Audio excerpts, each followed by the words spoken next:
And this is a very sensitive topic. Stop emotional incest. What is emotional incest? Well, emotional incest occurs when a parent expects the child to play the role of a spouse, of an adult. But it's one-sided, and the parent's actually feeding off the child emotionally, and thus the child feels responsible for the well-being of the parent. And we have to clarify here, this is no sexual incest. This is emotional, meaning overstepping the boundaries emotionally and expecting too much from your children, right? Yeah, and I'm going to explain a little bit more of that in a moment, but first let me just explain that what it does to the child when he or she becomes an adult. Okay. The child has chronic relationship problems with the opposite sex, depression, anxiety, eating disorders, and even self-mutilation. Now, we said, let's get clear about what it is and what it isn't.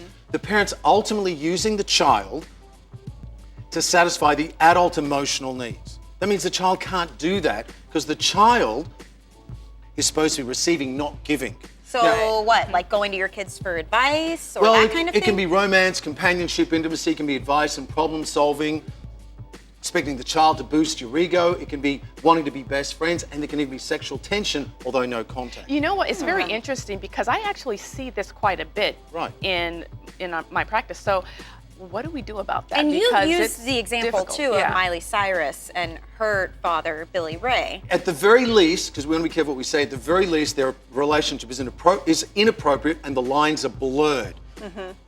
We refer to that also as enmeshment or covert incest. And women do this, moms do this to their sons as well. It's not Yes, just... when mothers say to sons, you are my man, I know your intentions could be, you don't recognize that your child isn't a man, he's only a very small, he's a little baby who's supposed to be receiving your love, not taking care of you. Right, man of the house and all those kinds of words. Yeah, and fathers do it to daughters too.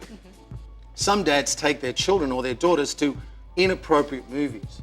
So it can't be mother-daughter, father-son, it's opposite sex. It's usually opposite sex. It can be mother-daughter if the mother expects the daughter to take care of her. So how do you I've seen that. Yeah, how do you stop it? Very simply, number one. This is the tough question. Very quickly, sit down, write out, describe your relationship with your children. What's the dynamic? Okay. List the ways that you're giving to your child and giving to his or her needs. If you're not giving, that means you're taking. Okay. You ladies have already said it. Stop calling him your man. Also, stop being his or her best friend. Yeah. All right. Remember, you're there to satisfy the emotional needs of the child, not vice versa. So be a parent, not their best friend. And I think we'll be surprised to see how many people are like, oh my gosh, I do all this, you know? Right. Yeah. So that's the challenge. The clock is ticking because we want you to take care of this and take these first steps within the next 55 minutes and share your plan with us on Facebook.